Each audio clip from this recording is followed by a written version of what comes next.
तो आज एक ऐसे गहरे सच की परतों को खोलते हैं जिसे सदियों से, सच कहूं तो गलत समझा गया है। एक ऐसा नियम जो आज के इस भागदौड़ भरी जिंदगी में शायद सबसे ज्यादा जरूरी है, पर सबसे ज्यादा नजरअंदाज किया जाता है। चलिए इस रहस्य को समझते हैं। एक पल के लिए सोचिए, किसी ने दूसरों को ठंड से बचाने के लिए अपना ही घर जला दिया, अपना सब कुछ, अपनी आखिरी सांस तक दे दी, और जब वो खुद राख का ढेर बन गए तो जिन्हें उन्होंने बचाया था वो बस उनके ठंडे टूटे हुए शरीर के ऊपर से गुजर गए, एक बार भी पीछे मुड़कर नहीं देखा।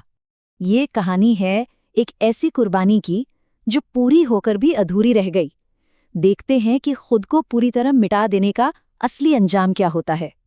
ये स्लाइड दिखाती है कि उस इंसान की अंदरूनी हालत क्या होती है। शरीर अपनी हिम्मत हार चुका है और दिमाग एक खामोश जंग का मैदान बन गया है। एक सवाल है जो लगातार चुभता है, अगर प्यार और नियत सच्ची थी तो नतीजा तबाही क्यों हुआ? क्या कुर्बानी का मतलब महानता नहीं होता? सवाल सीधा है, अगर कोई खुद ही पूरी तरह से टूट चुका हो, खत्म हो चुका हो, तो वो किसी और को कैसे बचाएगा? और यही सवाल हमें एक बहुत ही सीधी और गहरी सच्चाई की ओर ले जाता है। एक सूखा मरा हुआ पेड़ कभी किसी को छांव नहीं दे सकता। खुद को खत्म करके दूसरों की मदद करने का ख्याल यहीं पर इसी एक लाइन में खोखला साबित हो जाता है। ये एक नामुमकिन कोशिश है। और इसी उलझन के बीच सदियों पुरानी एक आवाज सुनते हैं, एक ऐसी आवाज जो एक ऐसा सच बताती है जो शायद सुनने में कठोर लगे पर अटल है। बहुत ध्यान से सुनिए, ये शब्द आज भी उतने ही सच हैं। आपदार्थम धनम रक्षेत, धैर्यं रक्षेत धन्यरति, आत्मानं सततम रक्षेत, देरैरपि घनैरपि।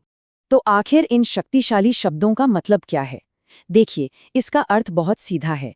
आने वाली मुसीबतों के लिए धन को बचाओ, अपने प्रियजनों को बचाने के लिए उस धन को भी खर्च कर दो, लेकिन हमेशा हर हाल में सबसे पहले अपनी रक्षा करो, भले ही इसके लिए अपने प्रियजनों और अपनी दौलत दोनों को दांव पर क्यों न लगाना पड़े। सुनने में ये बहुत कठोर लगता है ना, अपने परिवार से भी पहले खुद को बचाना। चलिए इस सिद्धांत के पीछे छिपे गहरे तर्क को समझते हैं। इसको ना एक हवाई जहाज में मिलने वाले निर्देश की तरह सोचिए। जब केबिन में दबाव कम होता है तो सबसे पहली हिदायत क्या होती है? यही ना, कि पहले अपना ऑक्सीजन मास्क पहने, फिर दूसरों की मदद करें। क्यों? बिल्कुल साफ है, अगर कोई खुद ही सांस नहीं ले पाएगा तो वो किसी को बचा नहीं सकता। अपना अस्तित्व ही तो हर चीज की नींव है। और यहीं पर एक बहुत बड़ा फर्क समझना होगा। खुद को बचाना कोई छोटा या स्वार्थी काम नहीं है। ये स्वार्थ नहीं, ये आत्मरक्षा है। और चाणक्य के अनुसार ये जीवन का सबसे ऊंचा और सबसे पवित्र कर्तव्य है। अब देखते हैं कि जब इस नियम को नजरअंदाज किया जाता है तो असल जिंदगी में क्या होता है। ये उन टूटी हुई बुनियादों की कहानियां हैं जिनसे हमें सीखना है। एक पिता की कहानी सोचिए जो अपने परिवार से बेहद प्यार करता है। वो दिन रात अपने शरीर को गलाता है, बस ज्यादा से ज्यादा पैसा जमा करने के लिए। फिर एक दिन उसका थका हुआ दिल हमेशा के लिए रुक जाता है। अब वो सारा सोना किस काम का? उसका परिवार, जिसके लिए उसने सब कुछ किया, अब अकेला और बेसहारा है। उसने सबसे जरूरी नींव यानी खुद को ही नहीं बचाया। या उस इंसान के बारे में सोचिए जो एक जहरीले रिश्ते में है। वो रोजाना अपमान सहता है, ये सोचकर कि उसका त्याग रिश्ते को बचा लेगा।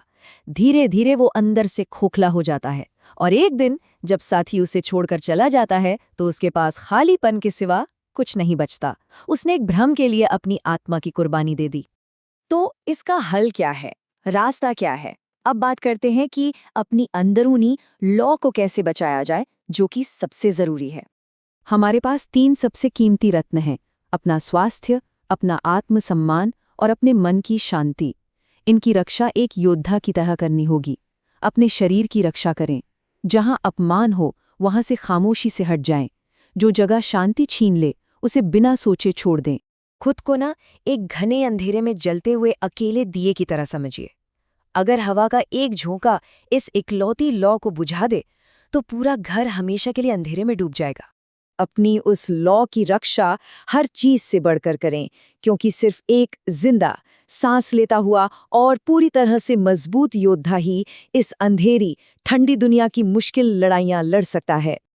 अगर जीवन की ऐसी ही छिपी हुई रणनीतियों को समझना है तो नीडल प्ले बुक को फॉलो करें।